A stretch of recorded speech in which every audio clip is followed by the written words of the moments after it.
she will be here with us. Thank you. Yeah. Tremel. Yeah. So let's go and get started. We've got Oxy grant up first. You want to set that up for us? All right, I think Chief Black is here and he can just take us through it.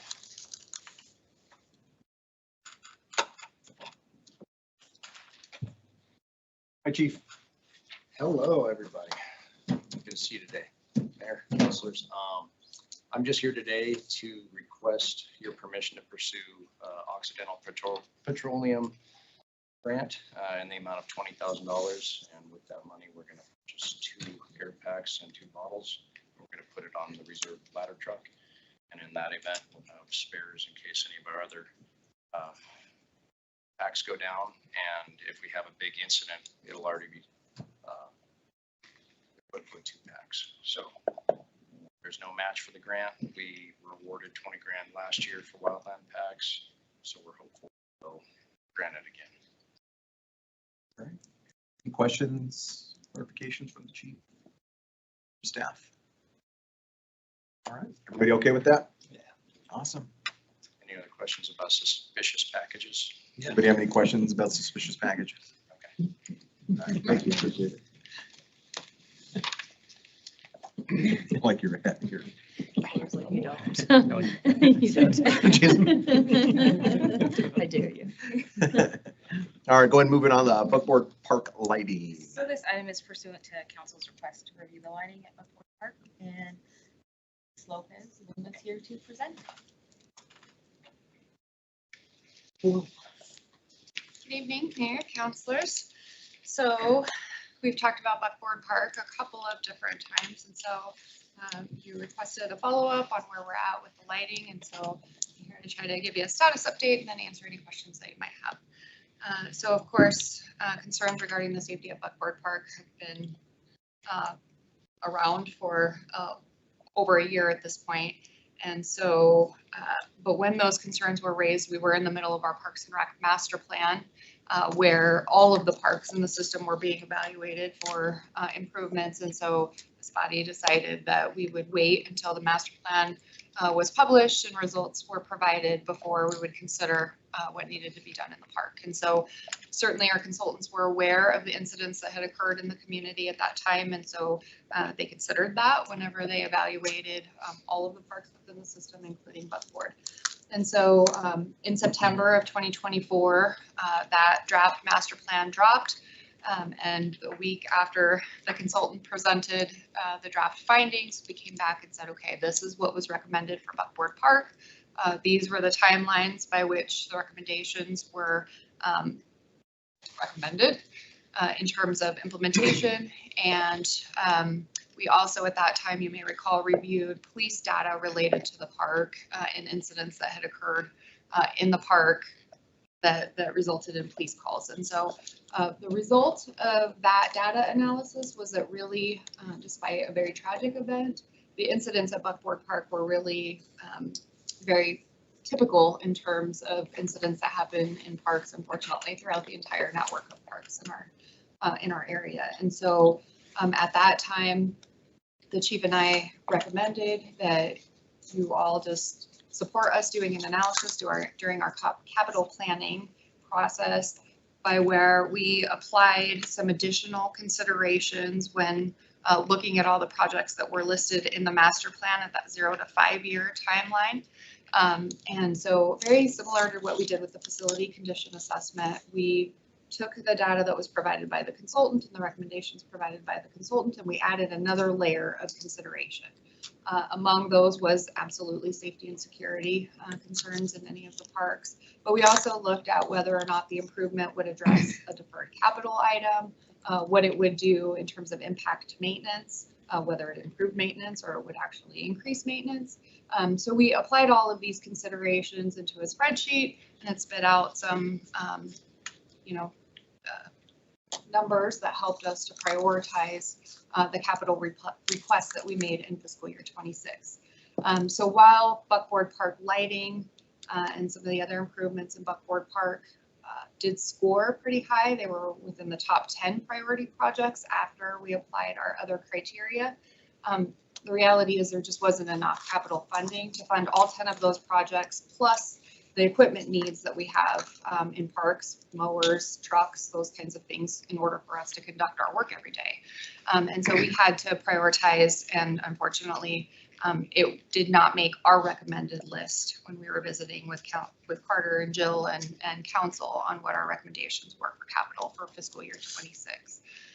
However, we do believe that it remains a priority, and we plan to consider it again in FY27, and hopefully, it will make the priority list. Of course, priorities shift all the time based on what happens throughout the system throughout the year, but we do believe it will continue to be a high priority, and by fiscal year 27 or 28, we can come with the recommendation to improve the lighting. In the meantime, though, we did go through the exercise of engaging EDA, a design consultant, to evaluate the lighting in the park, to create a conceptual design for us, and to provide a budget estimate. And so we do know that lighting improvements for the park will cost somewhere between $51,000 and $58,000. Since it won't be done this year, you can apply an inflation factor to that in subsequent years. But we do believe with a $60,000 investment, we can likely add lighting to the park another year or so. That's kind of where we're at. That's what we're recommending. But certainly we would take direction from council if you feel like this should be prioritized over other projects that we have in the capital plan. We can take that direction, and we can either defund an existing project to use those dollars for this project, or we would have to find an alternative funding source. Questions or discussion around book board?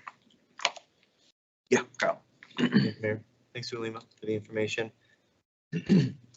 I don't necessarily have an interest in pushing, well, I guess on the topic of lighting, I know that's something that a couple nearby residents have, suggested because it is a large park. It is a dark park that much of it sits back far away from the street, so it doesn't get a benefit from the street lighting. But in light of some of the conversations we've been having about reducing our seasonal park staff and just the struggle that we're having with maintaining our park amenities, I was hoping we could revisit the ideas that we've discussed several years ago in regards to like xeriscaping or reducing maintenance at parks. I wonder, I'd be open to the idea of potentially increased lighting at Buckboard Park, but I also wonder if there's opportunities, maybe we could partner with the school district and plant a food forest or garden beds or something. It feels like Buckboard Park is one of those parks that has a ton of grass that is probably underutilized most of the time. I don't know if there's like midget football practices or anything that happen there. Not aware of any, but it's just a lot of grass, and certainly maintaining the grass, irrigating the grass, that all kind of, folds into this formula for taking care of all of our parks and getting them the necessary upgrades. So I just wonder, for $50,000 for lighting, could we spend that much or less to just repurpose a large area of the park that in of itself might deter some of this activity? I guess I don't know what I'm asking, but I do, especially in light of these property tax reductions and us reducing seasonal park staff, I do really want to revisit that concept of xeriscaping and repurposing parks and special areas that are underutilized to serve ulterior, benefits. And so I'm okay with, it not being a part of the capital agenda this year, but for this park and others, I'm still very interested in that idea of reducing water consumption and reducing maintenance costs to do some more kind of outside the box stuff, so, for whatever it's worth. Mayor, Councilor, so you may recall that the Parks and Rec Master Plan did give some additional recommendations for Buckboard Park in terms of repurposing some of the underutilized green turf, to kind of activate and bring more people to the park, with the idea that the more people you have engaging in healthy activities at the park, the fewer unhealthy activities maybe happening in the park. And so, the challenge with that is that those also require a capital investment. And what was proposed in the Parks and Rec Master Plan, which was a play feature, I guess, for lack of a better word, for older age groups. So something that would be attractive to older age groups, think like a climbing wall or like a ninja course or something like that. And so, but those amenities have some real costs associated with them. And so as part of the master plan, and I totally understand what you're saying about reducing maintenance, and we're looking at every opportunity to do that, especially where it was recommended by the master plan. We've already started to naturalize areas where they said, you know, take this to natural. But the recommendation of the master plan was also to not add new amenities until we got a better grip on maintaining the amenities that we already have. Sure. And so that was another consideration to, you know, how we prioritize when infrastructure is addressed in the plan. And so it's a balance, and I'm, you know, we're trying to figure it out now in light of new challenges that we have, but we will continue to evaluate like what's best.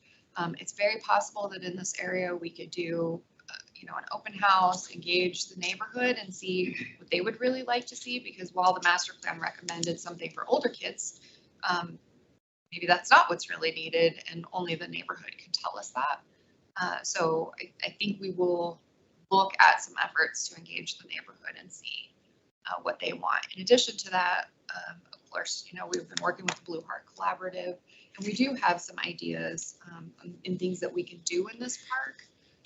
One idea has been, and I believe DC mentioned it when he came to visit with you all, but was a mural wall with inspirational messaging on it. And so that is something that we've talked about, something that would likely be fundraised for, so there would not be a city investment in that, or at least not in total a city investment in that. And so we are continuing to have conversations about what the best tack would be for this park and others, but I think in this instance in particular, some public outreach would be really beneficial. Yeah. You bet. Thank you. Appreciate that additional context. The public information gathering sessions is something that we might be able to pull off this fiscal year. Yes, I would need to work with our public engagement team and make sure that they have capacity and when that seems to make most sense. But it is likely, I think we could get it done in fiscal year. Okay. 6. I would certainly be supportive of that. And then lastly, next week at our Rotary Club of Casper meeting, my understanding is we are going to hear from Nick Whibbs. Are you going to join, Nick? Okay, perfect. So we'll get a presentation at my Rotary Club next Monday about proceeds from the Duck Derby going towards rejuvenation of Crossroads Adventure Park. So I'm very much looking forward to that presentation. Rotary clubs, all of them are great partners. And so I wonder if maybe you and I can maybe chat offline, but I wonder if Buckboard Park might be a candidate for future Rotary contributions to help us, like you said, in a time of reduced budgets. How do we accomplish some of these things? Rotary is an amazing partner, and maybe Buckboard Park could be a candidate for another year's Duck Derby proceeds. Absolutely, and I would add Kiwanis in that mix. Their mission is also to serve youth in our community, and they've been great partners in parks. And so I have engaged the Kiwanis Club to consider Buckboard as maybe one of their future projects. Thank you. Jenna, I'll get you, Michael. Yeah, I had a question back to lighting over there. Is there, being that that's going to take a longer time period there, is there something that we can do in the interim, like maybe a construction light just to get some light over there, a portable one? Or have you looked at any ideas that might illuminate that park, especially during the summer and the hours when kids aren't in school and it's not cold and they're more likely to be out there? Mayor, Counselor, so to be quite honest, we have not considered construction lighting primarily because it is very bright. And we already have concerns that because people's homes abut right up to the park, we're going to have to be careful with lighting. Otherwise, we're going to get complaints about people's houses being overly lit when they're trying to sleep. So Complain if they are. Right? you know, again, it is a balance. And so there is lighting available that can be very directed so that it illuminates the park without illuminating the houses. But construction lighting does not do that. It is intended to illuminate everything. So I think that would be an undesirable application for the neighborhood. Michael. Yeah, so I've heard from a couple of neighbors, and I'm sure Councilor Gamrath has too, a couple of neighbors in that area. And I've driven by there and kind of checked it out. But so my preference would be to do it sooner rather than later. But I really like the discussion about, some repurposing. And I was going to mention too, that idea of getting the input from the neighbors. And I appreciate your saying that too.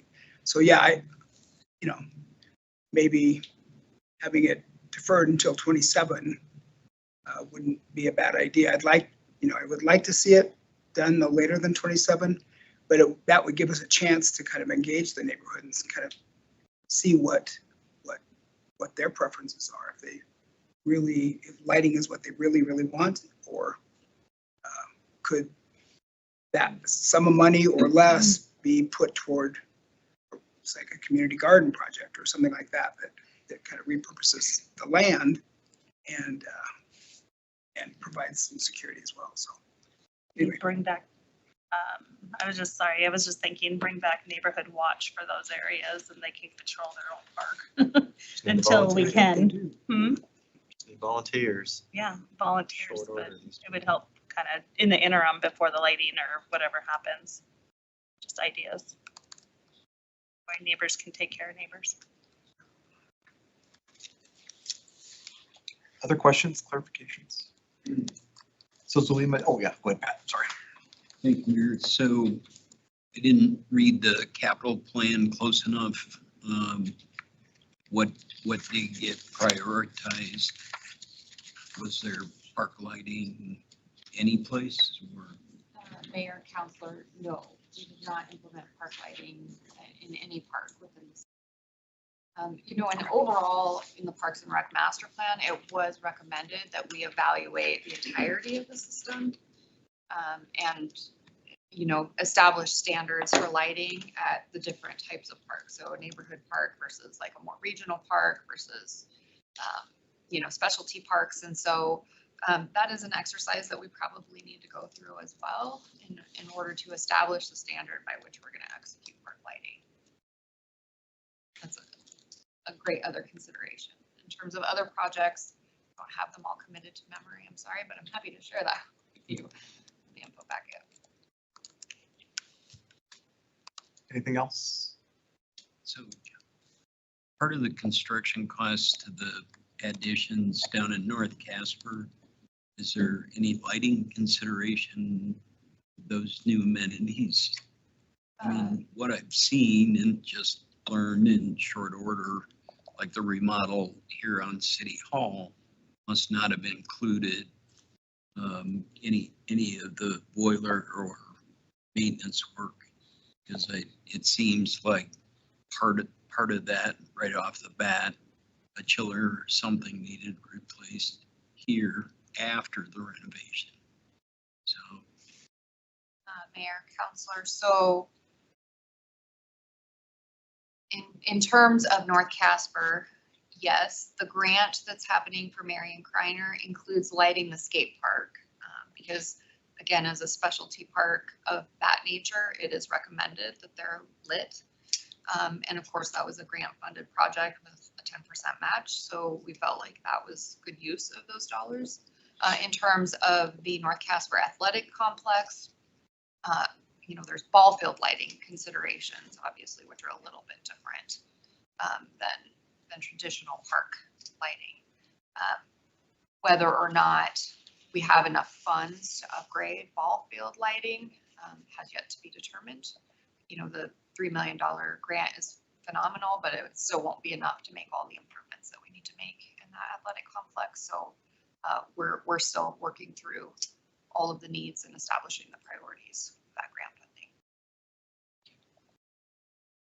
Anybody else? Last call? Okay.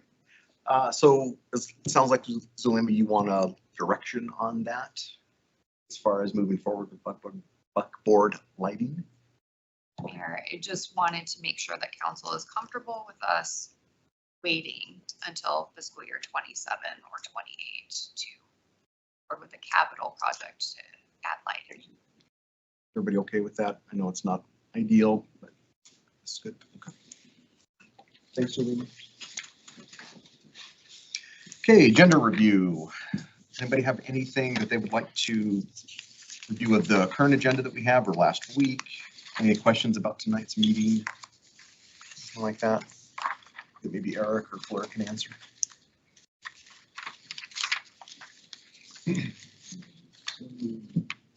7A2. What in actuality are we approving?